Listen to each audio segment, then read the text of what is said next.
Welcome to Elevate Today podcast, where we elevate, where we grow, where we're here to help you and give you solutions and ways to just maneuver this life through different people. So today I'm with a beautiful guest. Jackie, welcome to the podcast. Thank you so much for having me. It's such an honor to be here. Yeah, I'm so happy you're here. And this is your first podcast? Yes. I just think it's so cool because when I was reading over your thing, like the forum that we have, you have so many things to share. Like you have so much knowledge. And with the way things are today, a podcast is so perfect for you to be like, all right, this is what I'm going through. This is what I'm learning, and a way for people to just get a little glimpse of what you know and what you're learning and what you're teaching. Mm-hmm. So what do you do for your career? So I am a visionary wellness guide. That's what I like to say that. And so health coach is, a fun term to say too. But health coach, visionary wellness guide. I also am a yoga and Reiki facilitator. Dang. Yeah. Okay, so let's go into Reiki a little bit. Sure. I've had a Reiki session before, and I just want people to know a little bit of the details about it because, for someone that doesn't understand what it doesn't make a lot of sense. Right. So what is Reiki? Reiki basically is a way of healing people with your hands or healing yourself with your hands. So I always just think about it in terms of like what Jesus was doing. Mm-hmm. Jesus was using his hands to heal others. Mm-hmm. And so basically we channel universal love energy through our body and through our hands, and then facilitate healing for others through that means. Wow. Yeah. That's amazing. Yeah. And you can feel someone else's energy when you do it. Mm-hmm. And what is that like for you? It really just depends on what the person is going through. Usually like if somebody is coming in for like a Reiki session, they're wanting some more like help with like clearing energy or moving through some trauma, or maybe they have some physical ailment going on. So it's just a way of like kind of getting that energy like moving through their body. Mm-hmm. Mm-hmm. And is this connected to chakras? Yeah. Well, I feel like it is. Like for me, I have just a very like diverse background of like healing modalities that I've explored. So I feel like for me, it's very related. Mm-hmm. Mm-hmm. Oh, that's really cool. I'm gonna want to go into that more. Yeah. But I want to just read really quickly what you put for this forum that I sent you about just getting to know you more for the podcast, for your passions, interests, and hobbies. And this answer, I got just so excited that you exist because it's just it's so beautiful. Okay, this is her interests and hobbies. It says God, wellness, nutrition, regenerative farming, yoga, Reiki, energy work, human design, sovereignty, mindset, NLP, EFT, dancing, and guitar. Yeah. That is so crazy. That's why I have so many things to go into. And I think a big one being energy and the fact that like we're given pretty much healing powers within our human ability to help each other, to heal each other. And it's clear that that's something that you are so big on, like the magic of the human. Mm-hmm. That's what it seems like, because without God, all this healing potential isn't possible. Mm-hmm. But what does that look like when we implement those God-given abilities? It's energy, it's power, it's knowing how to put healing things inside of your body. Yes. And it's really cool how you've created a life to be able to help people doing that. Yeah. So how did you get into all of this? Wow. I think it really started with when I was younger, just recognizing that I operated very differently than a lot of people. Mm-hmm. I was very just empathetic. I could feel what other people were going through. Like literally, like I would be sitting with somebody and I was like, I can literally feel exactly what they're feeling. Whoa. Like my body, my aura was able to take in their energy, and I could be like, oh yeah, this is exactly kind of what you're going through. And so I didn't really know, like, when I was young, like, what was going on. So for me, that was, like, pretty overwhelming a lot of times because I didn't know about boundaries and, like, distinguishing what is my energy, what is their energy. And often I would just, like, carry so many people's energy with me, you know, my family, anything. Yeah. And so it really helps me. My 8th grade teacher, Mrs. Colnane, she introduced me to meditation when I was 13 years old. Wow. And that changed my life forever. Dang, that is so crazy. How old were you? 13. Wow. Yeah. And how did you start practicing it after? So she let us, so for homeroom, she would lead us through a guided meditation. And I was like, wow, this is like the first time I've ever felt completely relaxed in my life, like at school. You know what I mean? I was like falling asleep on the floor and I was like, what is this, you know? And so I would just kind of take some of the stuff that she would teach us or go through, and then I would look it up myself, and I kind of just found some different guided meditations that I would do, and then eventually I just kind of explored different meditation modalities. You know, there's so many different kinds now. And yeah, just really being able to sit with myself and connect with God and be with God. That was just like such a powerful experience. Dang, that's exactly what it is. And feeling something powerful within nothing. And it's cool because I got introduced. My mom had me doing some random meditation stuff when I was young, just random stuff. But in high school, I had a best friend at the time, and we were like 13. Well, no, high school's like 14. We were about 14 years old. And he lost his dad when he was young. So he was through a lot of therapy about just how to heal, how to cope with that pain. And one of the things that he does was meditation. He still does it. And I remember like we were hanging out and he gave me a crystal, and I don't even think there was music. He just like said, sit down, close your eyes, we're going to meditate. And in silence, like that was my first time, like imagine in high school with one of my friends, and we're just like doing that, and it was so fun. It was so healing. It was so different, especially like, you know, when you're young, it's hard for that to be normalized. Yeah, because we're so energetic, we're so chaotic. But if you're not taught young, then often at times you learn a little bit too late. You know, you could use such an empowering technique, but it's like you're 30 years old and you're barely learning when you could have known in your early adult years or even as a young kid. Did you do it throughout your childhood, like from 13 to and on? I wouldn't say that I was like completely consistent with it. I would say I really got more consistent with it like probably in my mid-20s. Yeah, that's a good time. Yeah, prime young adult times. Yeah, exactly. So can you go into your ability to like feel other people's emotions and what that is like? Because I can imagine there's people listening that's like, oh my gosh, that's exactly how I feel. Like I could feel someone's energy. If they're sad, I feel sad. If they're happy, I feel it. If they're going through pain, I'm feeling pain. And you know that it's so much more than that. So what would you say to someone that has that same ability as you? What to do with it?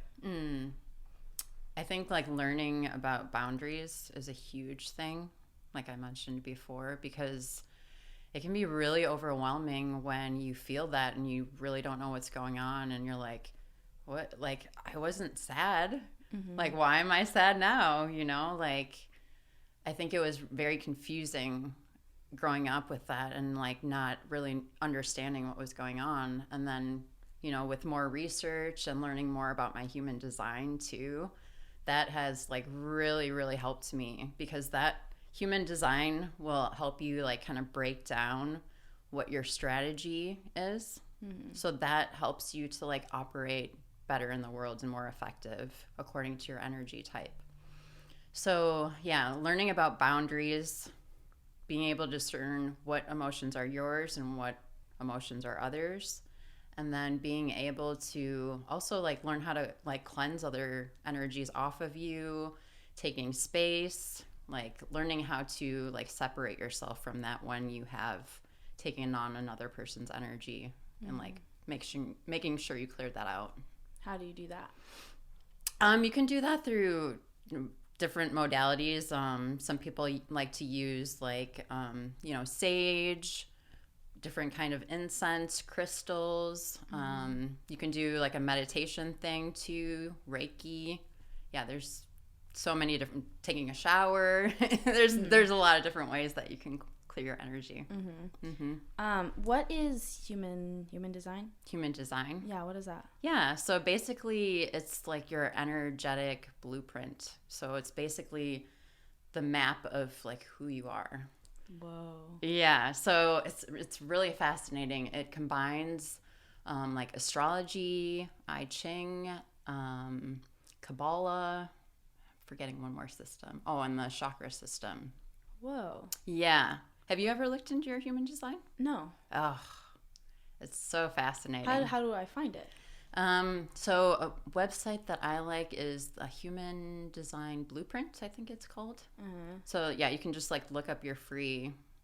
Do I have to like put in my birthday? Yeah, exactly. Oh, yeah. Okay. I'll do that with people from Fiverr that have like different giftings and abilities. You like give them your birthday and they'll give you a message, and it often resonates. So. Oh, I've never heard of that. Yeah. Do you know what Fiverr is? Yeah.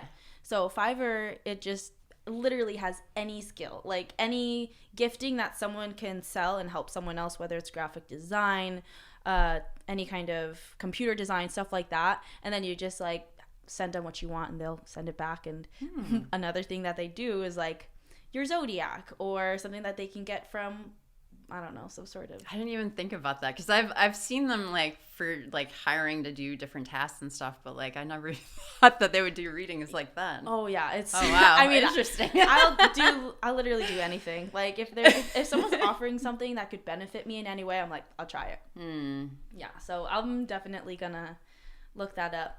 Yeah, I can send you the link for that one too, the human design one. Yeah. Because I think it's a really great tool for anybody who wants to really get to know themselves at a deeper level and how to like function just more efficiently in this world. Yeah. I feel like I've been feeling that recently. Like I'm just either I need to let go of something or I need to learn something about myself and my purpose, but before I have that answer, it just feels like ansious or just like I'm missing something. What is it? I feel irritable without it, and I don't know if it's a release or a gain, you know?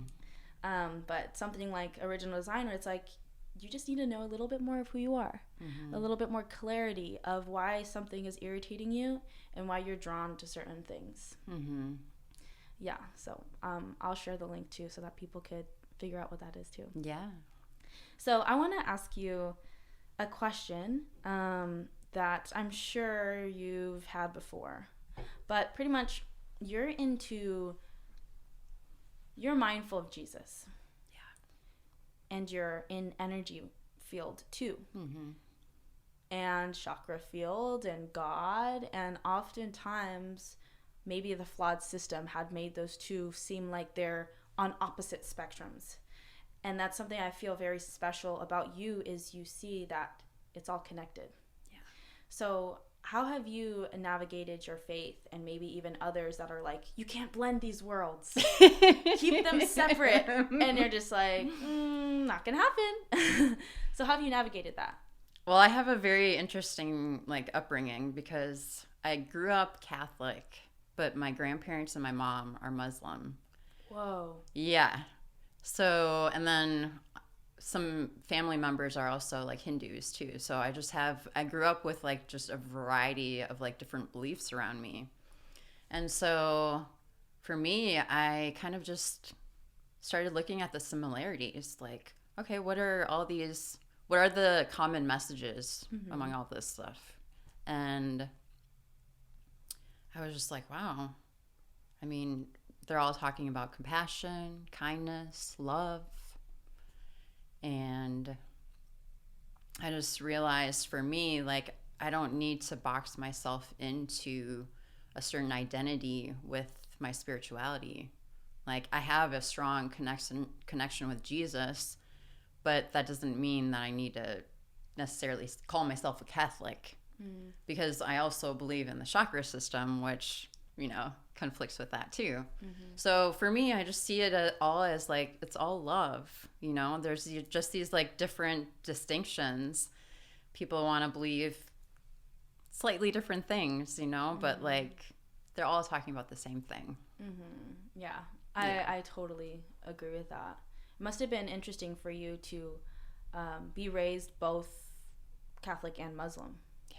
Did it conflict where you were like, wait a minute, like, did your people that influence you on both ways kind of like bash on the other religion? There was like some conflict, but there wasn't really bashing. Like, my mom is very open-minded, so like I feel like I kind of got that from her too, of like just being open-minded about spirituality, and just seeing like, oh, it's about love, it's about like helping each other, like seeing the common values and all of that.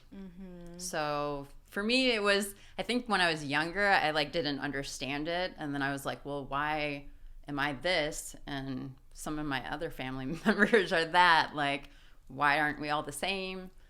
And then I also remember in my confirmation class, and the priest was talking about, oh, if you don't accept Jesus, you're going to go to hell and stuff. And I was like, well, what about my mom and my grandparents? You know what I mean? So I started thinking about all that, and I was like, okay, well, that doesn't necessarily resonate with me, So I think I just kind of started questioning some of those things, and just realized like I can still have a strong connection with God, and I don't necessarily have to put myself under a category for that connection. Yeah, because the more you learn about God, you realize how limitless he is, and how limitless he created us to be. And if we're created in his image, then we're really not supposed to put things in a box. Like, even how, if we shouldn't put him, like how we view him in a box, then we shouldn't put how we view ourselves in a box. So what does that look like? That's like connecting with anyone and everyone on a deep level of love, because that's what we're supposed to do as humans. There's so many systems that creates a good guy and a bad guy. And it's like, well, a human will already reveal that for themselves once they choose to do wrong. But the worst thing we can do is already create an opinion when someone calls themselves a certain religion, a certain class of people. Like, that just limits us from our most important mission as humans, which is to love each other. Yeah. I feel like sometimes too, like, identifying ourselves with those different modalities, like, can also lead to separation mentality. Like, why are we fighting over these belief systems? Like, let's look at what the teachings are saying. The teachings are saying, be of service, love one another. That's what we should be focusing on. I really agree with that, like, so much. And I was raised Christian and Catholic, a little bit of both, a little bit more Christian because my parents wanted me to know that I could pray without a script, It's because the Our Father prayer is very like Our Father who art in heaven, and it's like kind of scripted.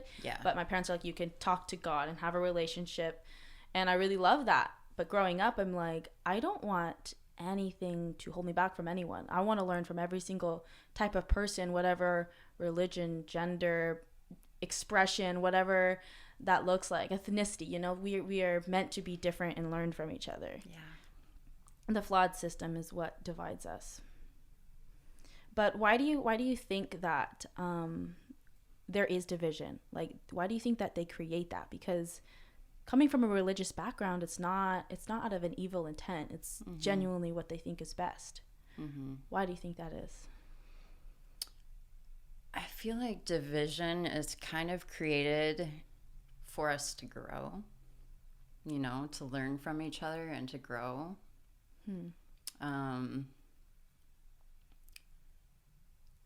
I feel like on another level too, division is created to separate each other so that we don't come together, because when we do come together, we are really powerful. You know, and yeah, there are systems in play that don't want that. Yeah, you can't predict a bad person. No. Like you can't really pinpoint where they're gonna come from. Like, have you been backstabbed before pretty bad? Yeah. It, you know, the saying is when My best friend. Really? Yeah. Oh my gosh. One of my best friends growing up. Yeah. It was really hard. That's trauma. Like, you would expect it from someone that you kept at a distance, from someone you had boundaries with, but not from someone that was right, that had your back, that was right by your side. Yeah. Did you think you could predict that? No. Why did your friend do it? I'm not sure. I feel like, you know, in every moment we never know what's going on with that other person, what their motivations are, what's going on in their life, what stressors are happening. Like, as much as in the moment it was hard, like looking back at it now, I'm like, I don't know what all the factors were going on in the moment for her, you know? But what I can do now is just like have compassion for that situation and not hold on to that anger or hatred. Like, I don't want to hate anyone. Like, even if somebody hurts me, like, I want to be able to like let go and be like, okay, like, that wasn't cool. Let's go our separate ways. But like, not hold on to that, you know? What kind of backstabbing was it? It's dependent on what you're comfortable to share. Oh yeah, of course. It was over a guy. Ooh, that one. Those are ugly. Yeah. Oh, that's sad. Yeah. And how did you find out? How did I find out? I feel like it's so long ago now. He actually told me. Whoa. Yeah. Dang. Yeah. And once you live life, you just learn that like once you got a best friend, there's nothing more special than that. Like, the worst thing you can do is lose it for a guy. Because do you talk to that guy to this day? No. Does she? No, I don't think so. Mm-hmm. We're not. Yeah, I'm not in contact with her anymore, unfortunately. Yeah. And that's good for you. Yeah. Yeah, it was good for both of us. Yeah. At the time. What did you learn from that? I learned a lot about forgiveness. Forgiving. I mean, forgiveness is. Everybody thinks that forgiveness is like about the other person, but it's really for yourself. Yeah, that's really true.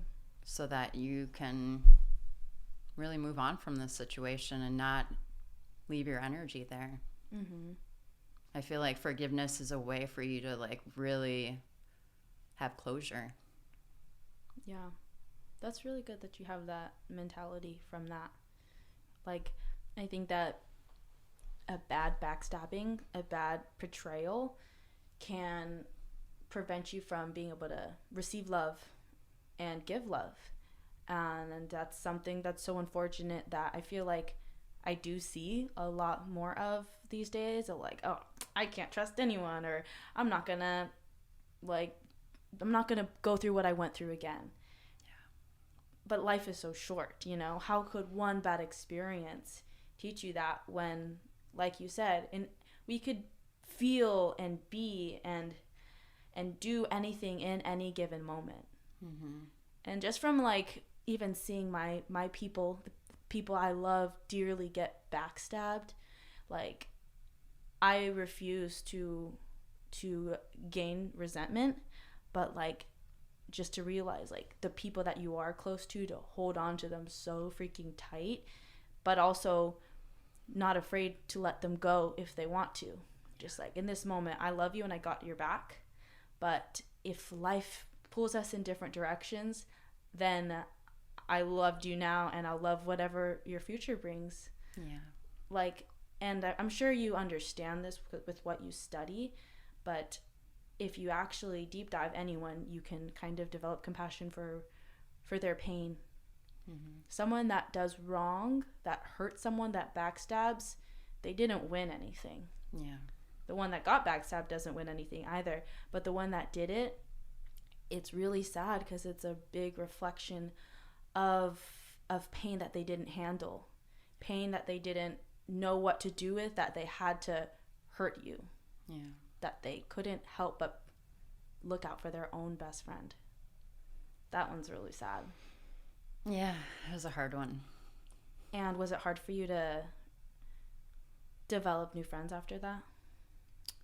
I think initially, I was a little more cautious and reserved. Because that person was friends with me since kindergarten. Aww. And that was up until we were in our 20s. So that was a long friendship, For a boy.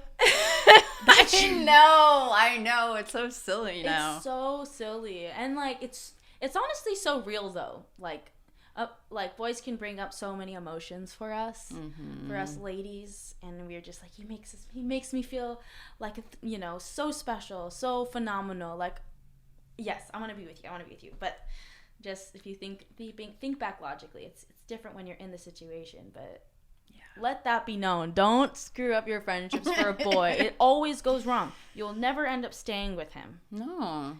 The foundation is broken. Yeah. Why would you want to be with somebody who would do that to another person? Yeah.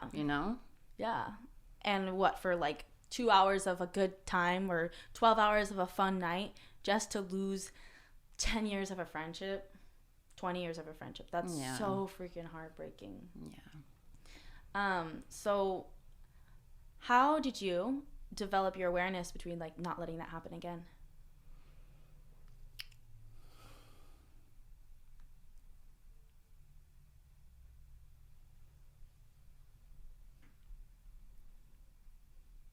I don't think it's a matter of not letting it happen again, but just not letting that hold me back from developing relationships.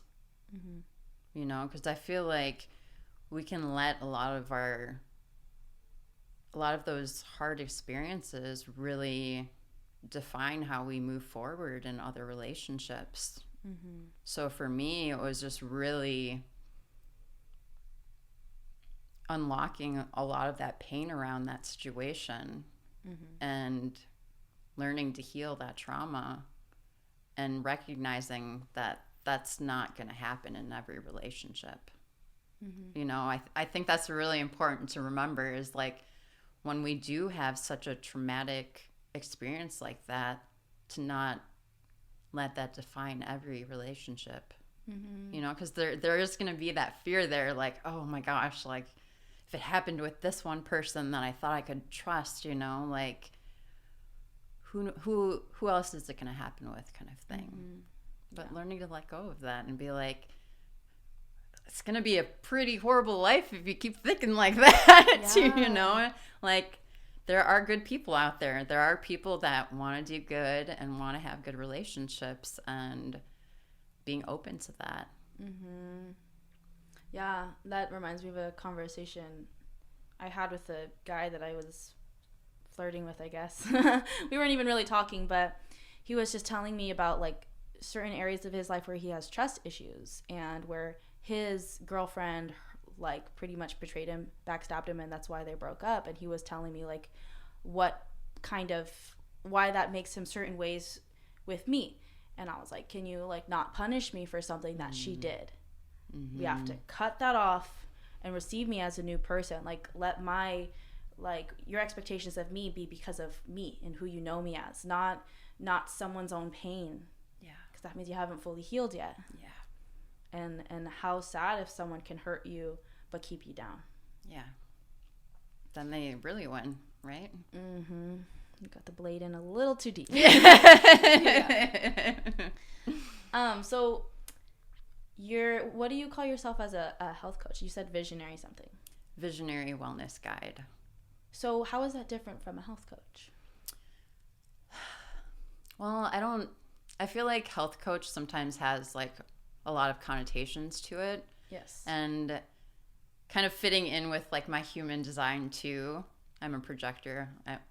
after this podcast, I hope you like do some research and Yes. stuff and understand what some of that means. But I'm really here to help guide people, you know? And so for me, just taking on that word, just it means something different to me than just coaching, you know? Because I've done coaching. I've been a track and cross-country coach. I've done, you know, all different kinds of coaching and counseling throughout my life. But I really like being a guide, you know? Because it's like, I don't know. The word just feels different to me. Yeah. I feel like it makes someone feel like a little less pressure. Yeah. Like they'll find the answers for sure, not like do this, do that. It's like it's gonna come. Yeah. A little bit less pressure with that word. Yeah. And I think, you know, you're onto something there too, is like you're helping people find their own answers. You know, I don't want to just tell you X, Y, and Z, this is right. That might not be right for you. You know, I'm going to lead you to what I've experiences and what's helped me along the way that might help you. But that's for you to decide for yourself, you know. Have you worked with people with like severe trauma? I have. Can you talk about that? Yeah. I actually did a lot of counseling work before I moved to California. I'm originally from Minnesota. Oh, okay. Yeah. And so I worked with clients that had traumatic brain injuries. So I would go and help them like learn how to do like healthy lifestyle skills, how to function in their life. So it's really, really challenging when you have a brain injury. Like your brain is just operating differently. Is this like maybe like PTSD or maybe an accident or something from a fight? All of that. Okay. Or severe mental health issues too. Oh, because you can develop like mental illness from getting hit in the head versus like mental health, which is kind of throughout your life. Yeah. Again, mental health is such an umbrella term. I kind of can't stand it. Yeah. You know, like, because I talk about mental health. I could be talking about anxiety, depression, PTSD, schizophrenia, multiple identity disorder, stuff like that. But often it's just like depression and anxiety, not to devalue those things, but like the other part of, you know, PTSD trauma where like they lose a part of themselves in one instant because of their trauma, like that gets triggered. Yeah. And what are certain methods that you have seen effective, more holistic methods for people that struggle with those kind of illnesses? I feel like diet is a huge thing. Like most people are super deficient in nutrients.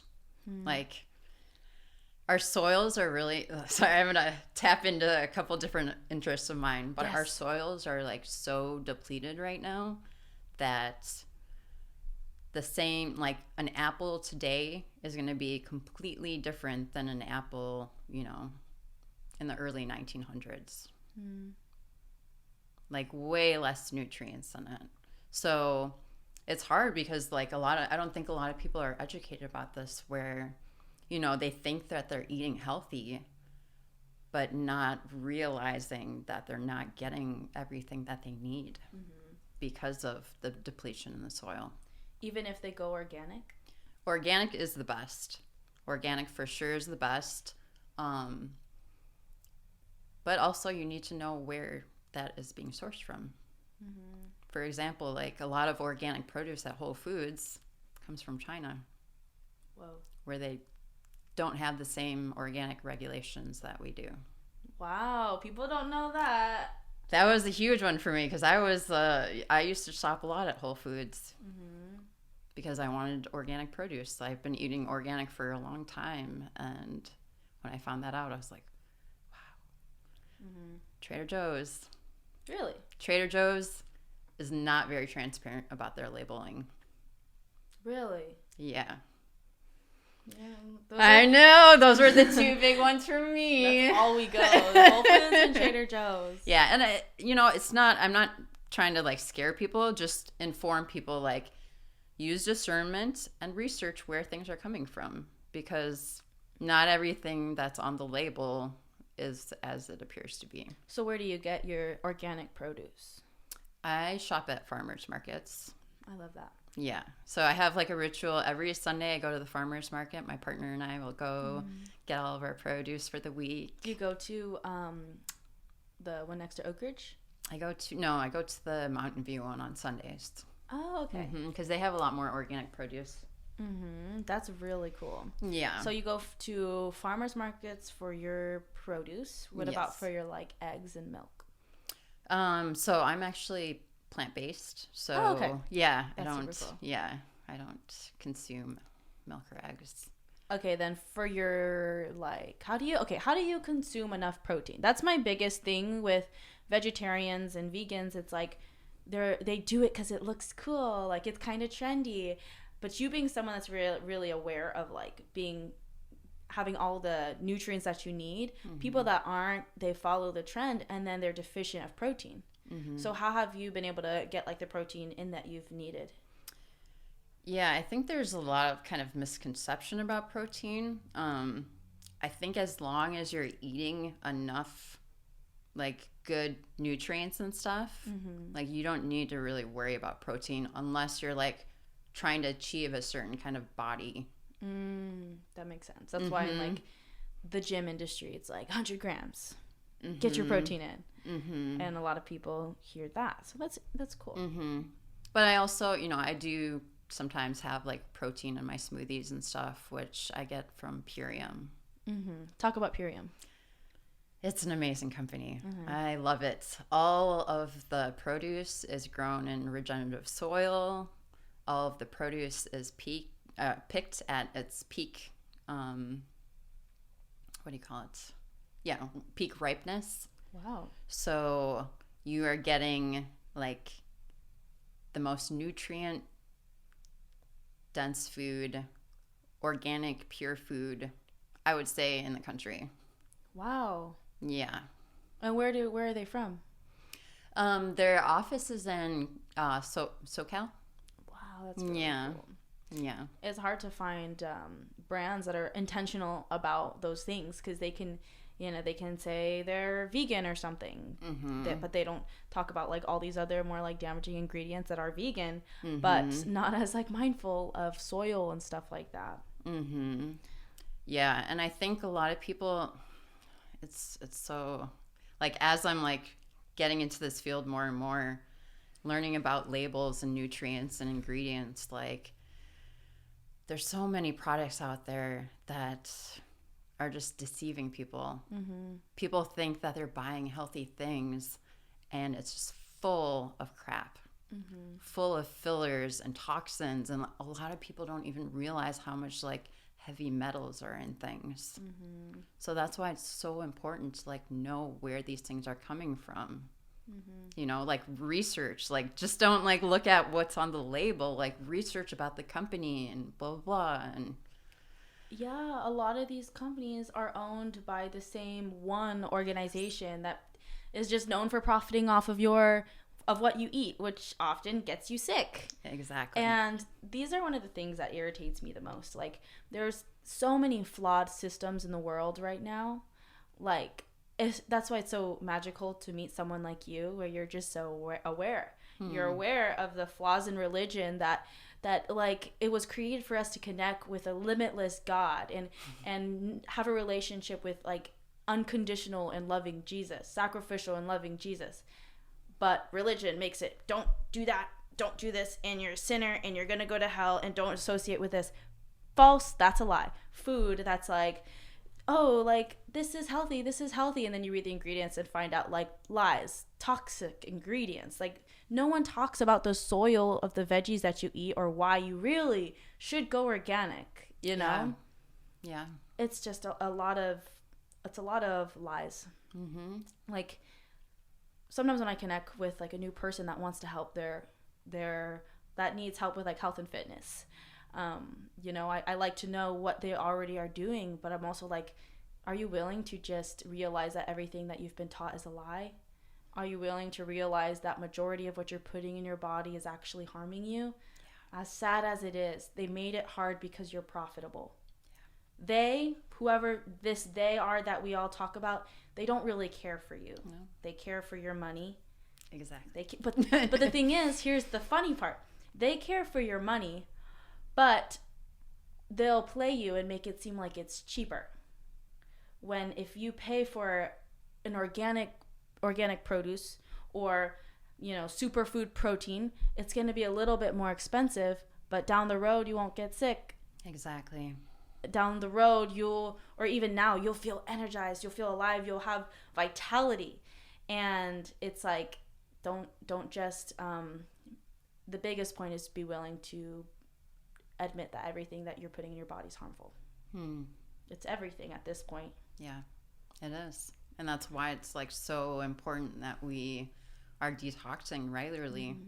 There's so much toxins from the air, from our water, from the food, from the frequencies. We could go on. What is a frequency? Go into frequencies. Okay. Well, we are electromagnetic beings, right? And so, excuse me. And so we have a certain frequency to us, right? Sounds have frequency. So that's why I really talk about being mindful of like what you're listening to too. All of that affects our body, our energy. So when you're listening to, music that isn't promoting like the values that you have, what do you think that's doing to your cells and stuff, your energy? Yeah, poison. It's lowering your frequency. And when you're at a lower frequency, that's when you're more susceptible to, mental issues,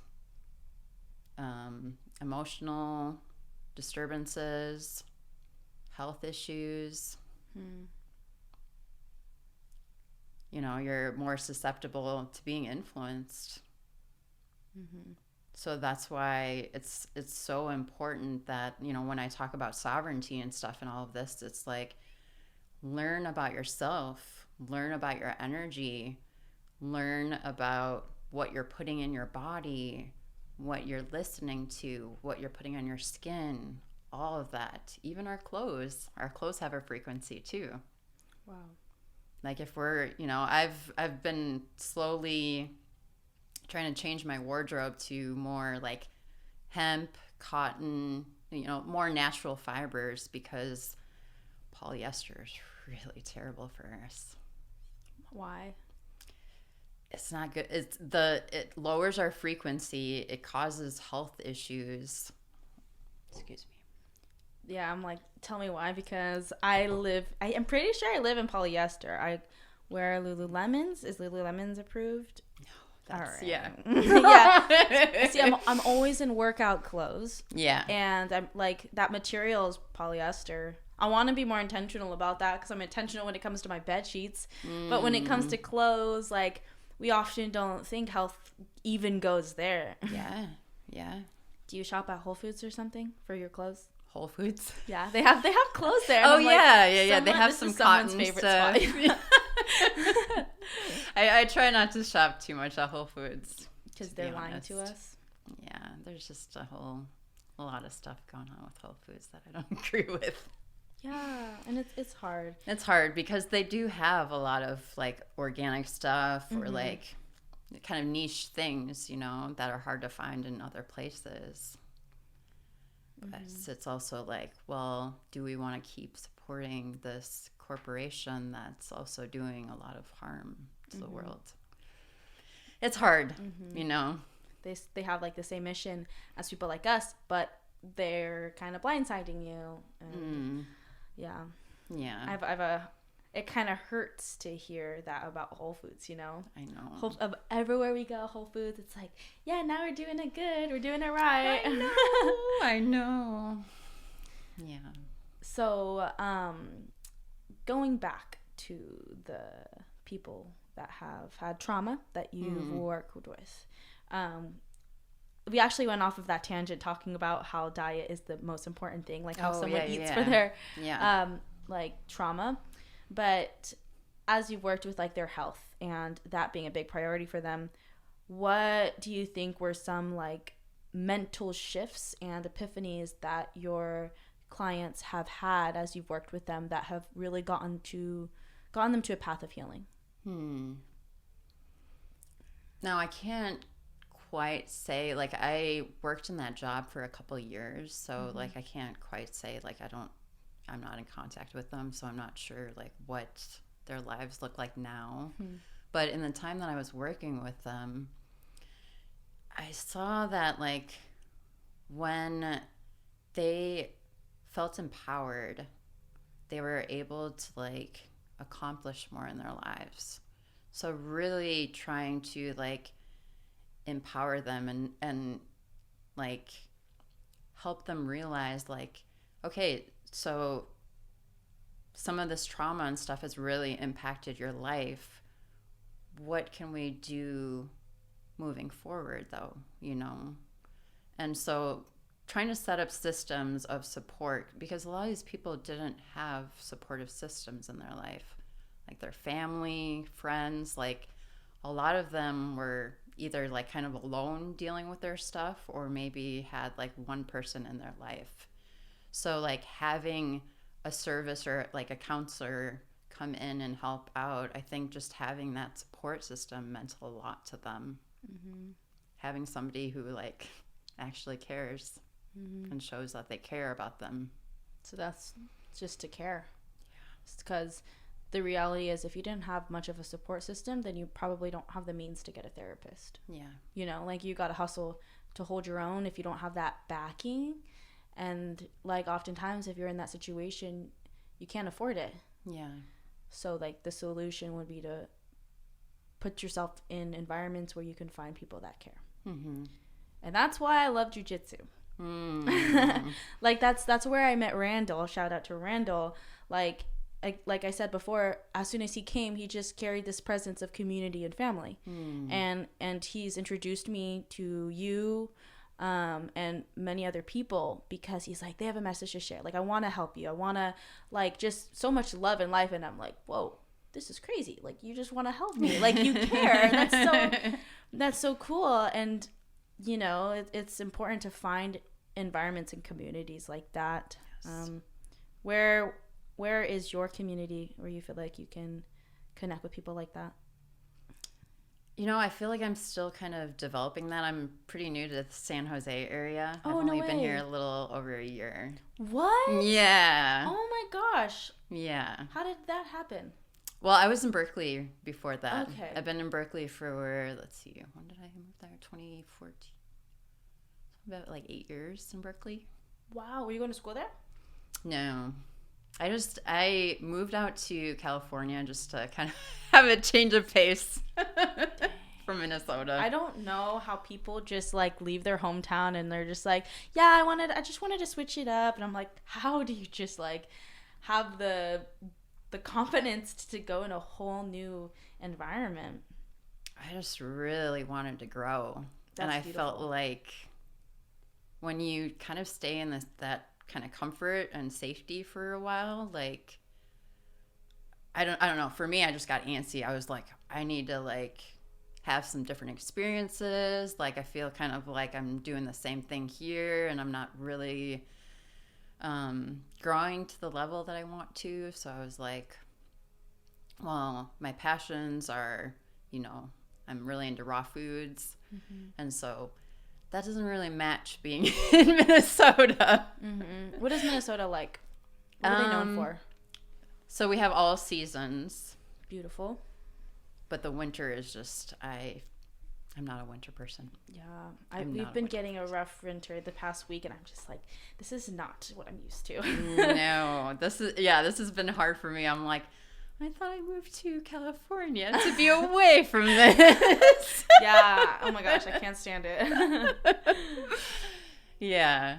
So, yeah, I think for me it was just like I was sick of the winter. I was like, I can't I can't do that anymore. It's like a whole different life, Mm-hmm. you know, like you need to plan your whole day Yeah. out Yeah, for dealing with that weather. exactly. That's why I'm like, I don't agree with a lot of things that California does. Like, there's certain rules and laws. I'm like, I don't like it. But I kind of love it for the weather. Like, I'll be in Northern California or Southern California, and that's pretty much my range of where I live. And like, I love the people of different states. They seem more grounded and have like very like old school values of life, or even like farming. I think that's adorable. I'd love to do that maybe one day. But the weather, I love It's California. tough. Yeah, It's tough. and I just don't. I don't think I could learn all that. Like, like there is a way where you can drive, I don't know, to Fremont and see the snow. I can do that right now, and still, like, this part of me is like, it sounds cute, but I wouldn't even know what to wear. Like, I don't know how to be in that environment. I don't even know if my car is safe being around snow. Like, I just don't know. It was really funny. My brother recently visited, and he still lives in Minnesota, Wisconsin area. And he was like, he works on cars, and he was like, wow, the cars out here are so nice. Like, you guys don't have rust on anything. And I was like, oh, I didn't even think about that. Rust? Yeah, I've never heard of that Yeah. either. Like, why did we get cars rust? get super rusty in Minnesota. Dang. Yeah.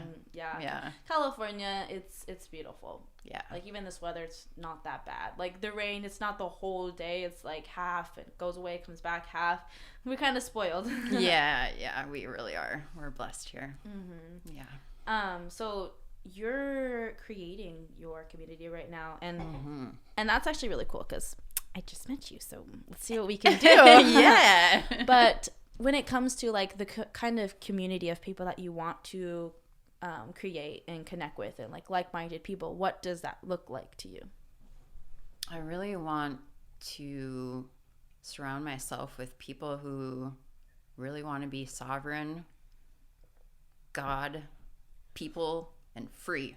Wow. People, God, free, sovereign. Yeah. Dang. You know, because those are the most powerful people. Mm-hmm. Those are the people that can really stand their ground when stuff goes down. Yeah. You know, when you have that strong faith in God, whew, Limitless. limitless. Exactly. What does sovereign mean to you? Sovereign means just taking like our power completely back. You know, like we were brought up in these systems, and we're still like deconditioning ourselves from like a lot of unnatural things that we were brought up with, you know, like a lot of cultural entertainment things, like a lot of things about men and women, our energy. Yeah. I feel like there's just been so much things that have been construed, you know, and like we're all trying to navigate and figure out, well, what are we doing here? Who are we? Blah, blah, blah. And so for me, sovereign is like, yeah, like I know that I am a being of God. And with God, anything is possible, you know? And so really taking our power back from these systems that are trying to just make us sick, make us weak, make us not believe in ourselves. That's so powerful. Like, imagine if a community of people could come together and really learn that, and then learn how to put it on the next generation of young people. Like, before they're trapped with this like societal way of life to just kind of be mute to your own expression. Yeah. Not testing these things that you get that little urge in you, that gut feeling of whatever, but to just be like, whatever that is, I need to silence it, you know? Like, if you want to move, you want to be crazy, don't do that now. Silence it. How do you think that one could attain that, to be free, to be sovereign, to connect with God. If we're being programmed. Yeah. So I'll say I, for example, I know better, but I don't eat what I eat because I'm like trying to harm myself. Mm-hmm. It's what I've been programmed. Like, this is what my mom bought me. This is what my dad bought me. This is what's cheap from the store. I don't connect with God because I don't know who that is, and it sounds pretty fluffy. And I don't even know what sovereign means, you know, but I have a good heart. I love, and I am still learning what that means without God, but I have love. How would you guide me?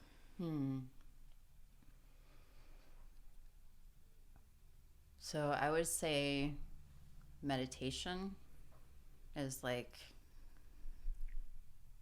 I feel like people like really complicate meditation and make it this like really, oh, it's so hard and stuff. Well, it's only hard because like of our conditioning, you know, because we've been taught to like stare at these screens and like our attention and stuff. Like, a lot of people feel anxious when they meditate, and it's because they have a hard time sitting with themselves.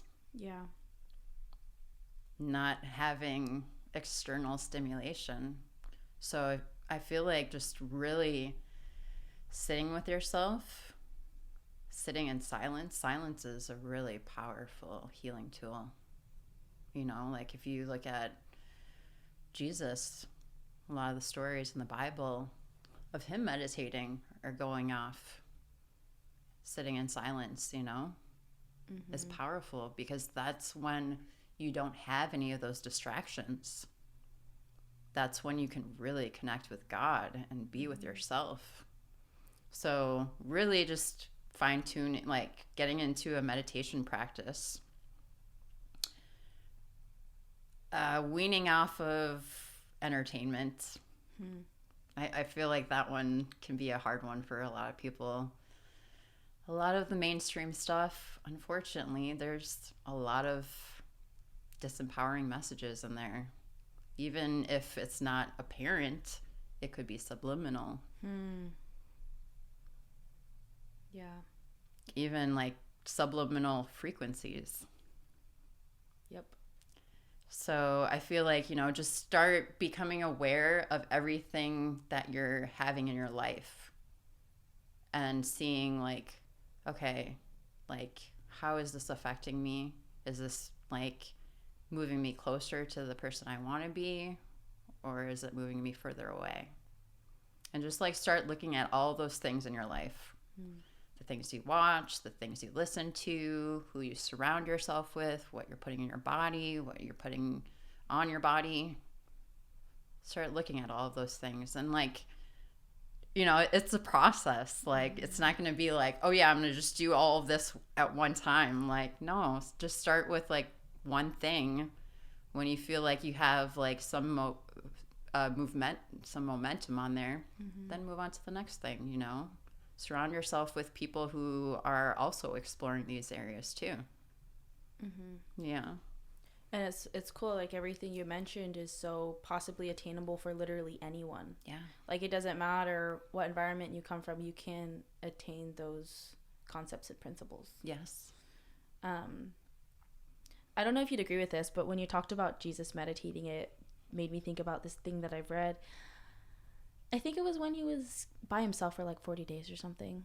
I haven't read the Bible like that in a while, but I think another thing to acknowledge about meditation is things will come up, and there's a time to just kind of like try to really like let that go and let that thought go. But there's other times it'll reoccur because you're supposed to deal with it. Like, and I'm thinking of when Jesus was tempted by the devil. Like, he was in his safe place. He was by himself. He was alone. He was meditating, you would call it, praying. But like, you will have those things that come up. Just like if you meditate for the first time, you might get anxious. You might get like, I cannot sit by myself with my own thoughts. Like, just take one thought at a time until you can find peace with that thing and let it go. And and I guess like if you can't find peace with that one thing, like try to talk it out with someone. Would you agree? Because like I just know people with certain levels of like trauma where a meditation time would be really painful. I don't want to hear my own thoughts. That's why I have music playing all the time. Yeah. But something I did with one of my great friends, like, he listens to a lot of rap, and I don't like too much rap. And I was like, okay, let's listen to 432 hertz frequency and just close your eyes and see how it makes your body feel. He nearly fell asleep. And it just goes to show, like, how powerful sound is. And I don't like to be reminded that, like, these songs have frequencies, because I love to dance. You love to dance. Oh, yeah. I love, like, you know, a good pop song on the radio even. But then when you listen to the message, you're just like, I can't be stupid and act like that's not getting in my head. Yeah. That's not going to affect how I see myself, how it's not going to make me sexualize myself or have this, like, I don't need you mentality. Like, all of these mentalities that the popular songs are coming out with are just terrible. They're not uplifting in any way. Yeah. The only one that's slightly uplifting is Russ. Who do you listen to? I haven't really been listening to a lot of, like, mainstream stuff, so I don't know if a lot of people would even know the stuff that I listen to, but I listen to a lot of, like, tones and stuff like that. I guess somebody that I've been listening to recently, Polish Ambassador, I just feel like he has a lot of fun beats and stuff like that. So, like, lyricless? Generally, yeah. And that's, like, the sacrifice it takes for that peace of mind. Like, to get to that peace of mind, it's a uncomfortable sacrifice to give up everyone's normal, you know? And that's the mainstream conditioning. We are conditioned to all listen to this type of music when the frequencies, the messages, the subliminal messages are so low. But that's why, if you're choosing that peace of mind, it's going to be sacrifice. Like, all good things require work. Yeah. Like, I can't imagine what kind of different state I'd be in if I listened to a different style of music that wasn't so degrading. Yeah. And, like, for me, it doesn't feel like a sacrifice anymore, you know, because like, I know how that affects my body, and, like, I know the choice that I'm making to, like, not do that is, like, better for me. So, like, for me, that's, like, yeah, that means so much more than just, like, oh, like, the pressure of, like, doing what everybody else is doing kind of thing. Yeah. And that's because you've chosen to prioritize what's best for you. Which we all should be doing. Definitely. Yes. So a lot of people don't know about EFT. Want to go into that? Sure. Emotional freedom technique. So basically, you're tapping different meridians on your body to free up emotions. And so while you're doing this, you know, there's a phrase that you can use, like, I'll just show you kind of an example. You could be like, even though I'm feeling anxious and scared, I love myself completely and wholly. You know, and then going through, there's, like, specific areas that you tap. What's a meridian? Those are, like, the energy channels in our body. So if you're, you know, if anybody's, like, into Chinese medicine and stuff, that's a lot, originates from a lot of, like, medicine and energy work originates from, like, around the meridians. That's so cool. I love that you know about all these things. It's so crazy. And even, like, I think Chinese medicine is starting to be more of, like, it's not a theory. It's not it might work, or it works for some. It's like, this is a method that is proven to heal. Yeah. I did an EFT technique with someone before that, like, exposed something that to me translated to be trauma. Like, it brought about a lot of, like, fear on how I live my day-to-day life. And she had me do this tapping technique, like tapping all of my meridians. And the thing that she wanted me to say is, I truly love and accept myself. And I remember I was just irritated because she brought about something painful. That's what happens. You bring up the trauma topic and you just feel it. She's like, say it. And I just, at first I was mad. I was just like kind of like in this weird state where I wanted to help myself, but I had a hard time saying it. But then after a while, I worked through different meridians in my body, and I'm like, it's just a fact. Like, I truly love and accept myself. And these are just like powerful techniques on ways to release trauma. And something that you did that I forgot about is like acknowledging how you feel, even though. Why do we have to do that? I feel like it's really important to acknowledge what is there in the moment, because if you don't, it's going to keep coming up. Like you were saying, you know, during that meditation, when a certain thought keeps coming up, energy like wants to express itself, you know? So like if you're repressing it, if you're not being aware of it, it's just going to keep coming up until you're like, oh, hey, okay, I see you. There you are. Okay, you're feeling this. Okay, let's feel this. And then like let it move. Emotions, energy in motion. Yes. So do you guide one with throughout those sessions? Like, do you teach those? I haven't taught, but I'd like to incorporate that into. So yeah, you'd be willing to guide someone through like a healing session like that? Oh yeah, of course. That is so beautiful. I haven't really, I don't think I found anyone in the area that does EFT. Oh really? Oh yeah. Interesting. And it's so, I've seen it on TV, I've seen it so many places. It's just so unique. It's so different. It's so like, does that really work? Of course it does. But who's the one that can like guide someone into doing that? Yeah. Oh, interesting. Oh, good to know. So there's another trauma technique. And then I just want to go into these ones because they're just so freaking unique. NLP, neuro-linguistic programming. That is so powerful. How did you get into that? So back in college, I actually did, I don't know if you're familiar with Landmark Education. So it's basically a program of kind of like self-empowerment, self-development stuff. And through that program, I met some other individuals. And one psychologist, he was actually the one who introduced me to EFT. Wow. So I started practicing that with him. And then, I started just learning more about NLP because it was like being used in this program. And then my psychologist friend was talking about it too. And I was like, oh, let me look more into this. And I was like, oh, wow, this is really powerful stuff. Like being able to reprogram our brain, reprogram our subconscious mind so that we can create the life that we want. That's really cool. Reprogramming your subconscious mind. So you were taught as more of a way of it, you can use it on yourself. Yeah. Not like in a sales tactic. Yeah. Yeah, I feel like a lot of these modalities I've really just experimented with myself because like I was like, I want to learn effective methods so that I can help myself and other people, you know, and I studied psychology in school, so I learned a lot about the brain. And I was like, well, our brains are really powerful. And then putting NLP together, I was like, okay, so if we've been programmed and conditioned throughout our life, why can't we do that to ourselves? That's so powerful.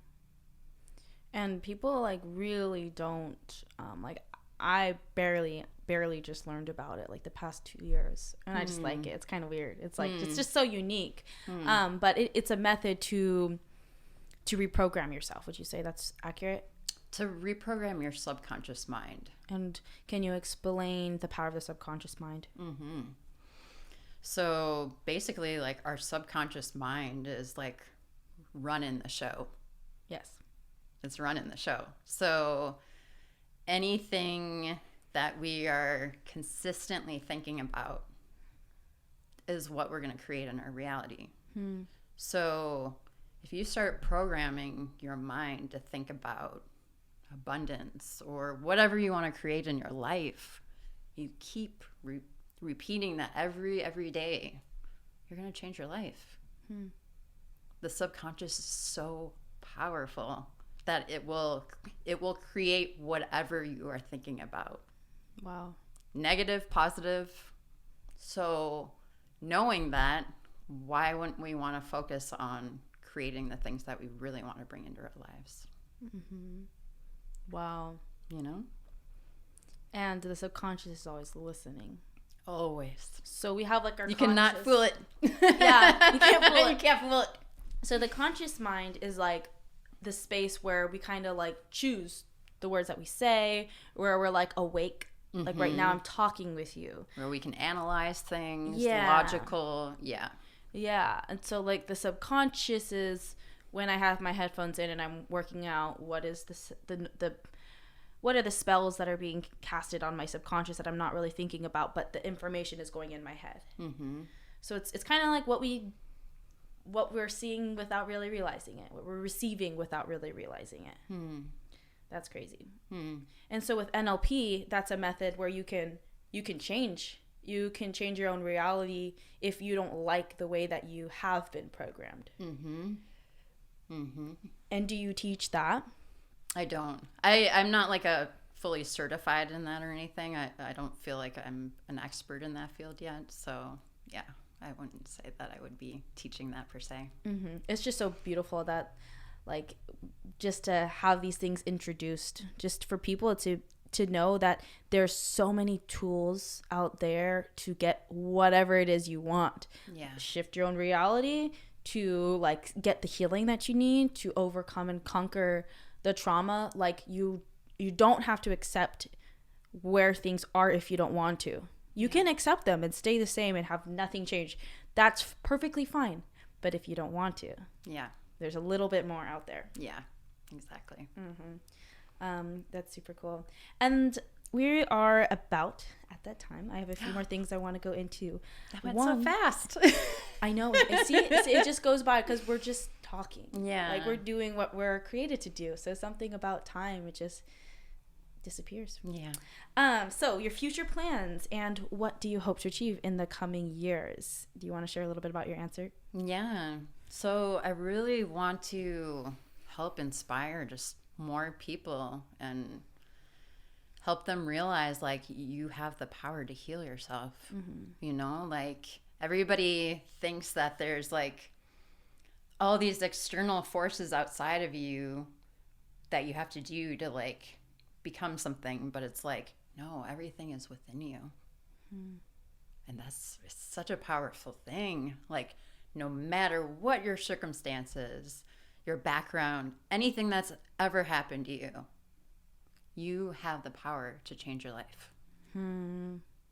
That's awesome. You know, and I just really want people like to know that, you know, so if I can inspire more people to realize that, like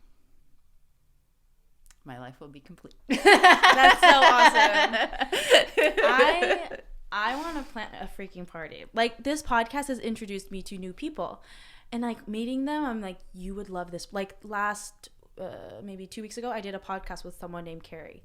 She is such a empowered individual. And I'm like, you would love her. She hikes all the time. Ooh. She's like a health and life coach. She does these like crazy triathlon things, you know, and she just wants to empower people too. Like I think I want to throw like an all women's party of just us to dance, to express, to, you know, like I'm gonna have you speak to everyone, and I'm gonna have Carrie speak to everyone, and have it be a space where like-minded women that care to empower and inspire others like get to meet each other and just like create that space, you know, because it has to happen. Yeah, I don't meet you for no reason. Yeah, you know, I don't even Carrie, like I'm like, I didn't meet you for no reason.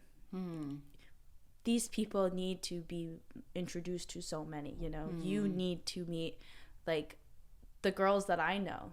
Like your message, I want your message to be shared to not just like the ones listening to my podcast, you know, but my best friend who lives in Sacramento. I want her to shake your hand. I want my mom, my friends from the gym, like I want them to know you. Because as much as like this is so special, like I'm so privileged to get to do this, like I really want that face-to-face connection to happen too. Yeah. Especially if a big thing is to get away from distraction, like you said. Mm-hmm. We all need to like connect. Like the like-minded individuals need to come together. So if I throw a party, would you be down to share a portion? I'm so down.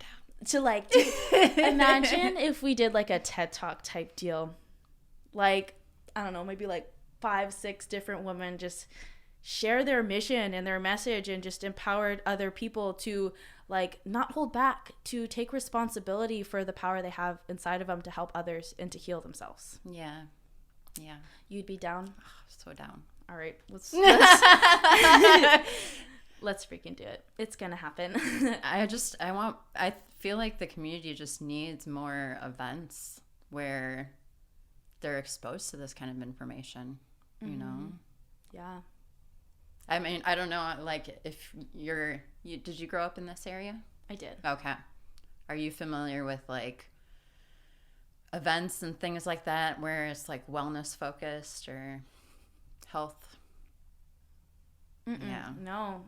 Like, I'm really not. I have a very kind of small circle, like the people that I really see, but it's been burning on my heart so much. It's been burning on my heart so much to just bring people together to talk about these things, because I've been meeting so many, and it's like cool to meet them, but I want this person that I met to meet this person that I met, and this person that I saw I really feel like wouldn't be impacted by these two. Like we need each other now, and I feel like it's time to start cultivating community of like-minded individuals.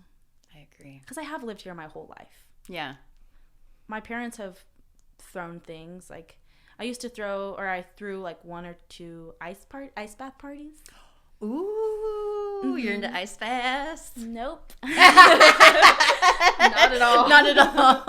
No, I do not like the cold, but I like the idea of people that I love coming together to help themselves. Yeah. And like I'm all about that. So I think I'll do that again. I'll tell you about that one. But wellness focused community of people coming together would be cool. Yeah. That will be in the making. Awesome.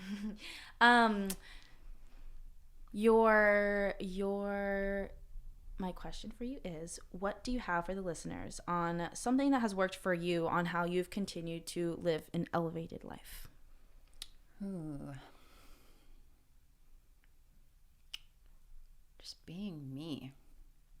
Like, you know, like not being afraid to like step into who you are. And like for me, like right now it's like a nervous thing for me to like be talking on camera, you know? Like I'm sweating right now. I'm sweating, you can see me dripping. Oh my god, you've had so much things to say that like I'm so happy you were down for this. But I just feel like it's so important that we are ourselves, because like God created us like in these unique vessels and these unique energies, and like if he wanted us to be something else, he would have made us something else. So like we were all made perfectly in the image of God, and so honoring that by just being you as authentically as you can be, I think is how I'd answer that question. That is beautiful. Thank you so much.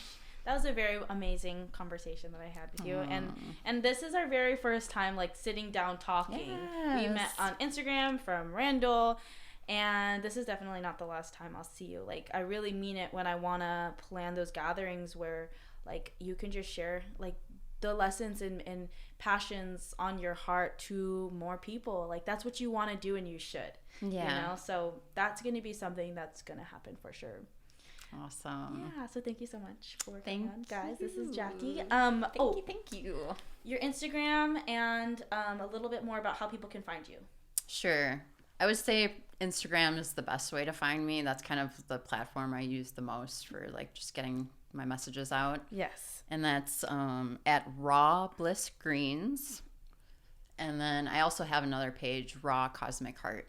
That's kind of more like the business page, but I'm kind of trying to meld things a little bit better because I'm kind of like overlapping and I'm trying to figure out what best way to navigate that. But, I totally understand that. And then what is your like I guess we kind of already went to this, but what is your specialty? What can you help someone with as you're doing like coaching and guiding?